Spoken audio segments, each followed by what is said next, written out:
छल जाता बदनिया से, तोपलो जवनिया ओढ़निया से।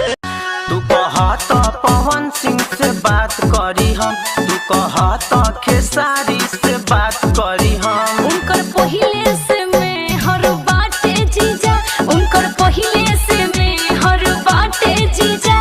साली के शादी करा दो जी। हमार दिल्ली ही ले ले, हम पूरा बिहार अते हमरे के ही ले बर तेरी मौसी के। होला लो पकेस ना होला,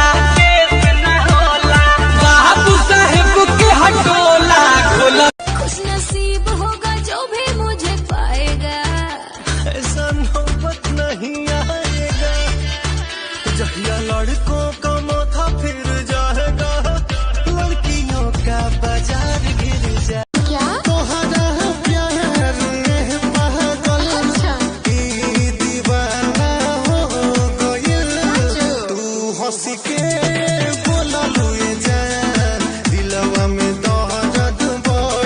देगी और इसे भी ना किसी को छूने देगी, सुन रे जिलेबी,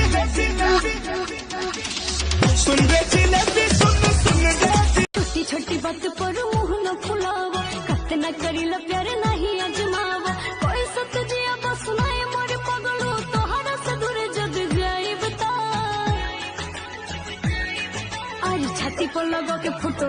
भाई बोल, ये सब ऐसा क्यों बोलते हैं? प्यार में गिर गया, प्यार में खड़ा हो गया, ये अच्छा नहीं लगता। ज्ञानी तो है तू, मानना बात तो पड़ेगा। सही है, वैसे गलत तो होती है ना। खड़ा तो वैसे। हमार सपना बानू बड़ घर, बड़ गाड़ी, धन दौलत, इज्जत शोहरत सब कमाए के। आ तोर का सपना बा? ये कली न्यूज जो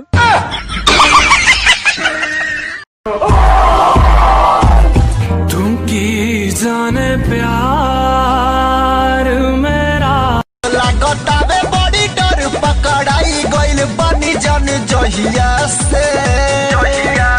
जब भूखे खातिर जाई जय माला, ओह फान के दुताला भागले जाई गैया से। ए पूजा एगो चुमा दो ना। खाली चुम्मा से क्या होगा? तब का करी रे?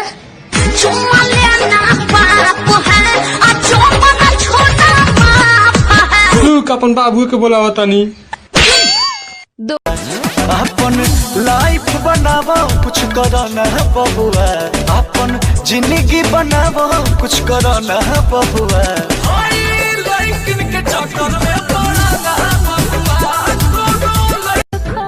जब से गइल ससुरवा हमके डांट दे बेलू,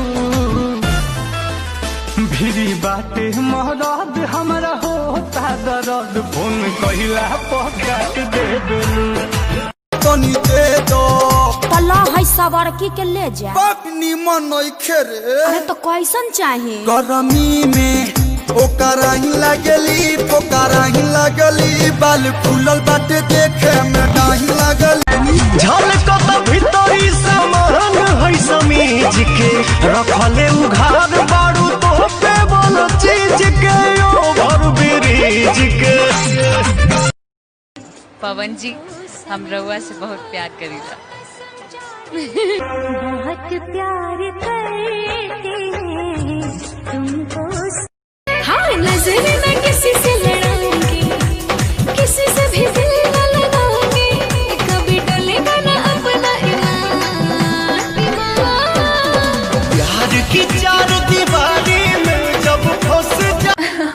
एक बात बोलूं, लड़के अपनी गर्लफ्रेंड से तब तक लड़ते हैं जब तक उन्हें प्यार की उम्मीद होती है।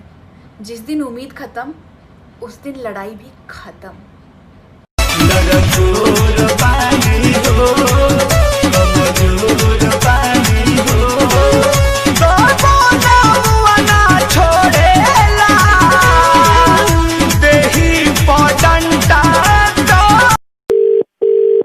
हेलो सर, मैं सबसे पहले तो आपको नमस्कार करना चाहूंगा। हाँ जी, करिए।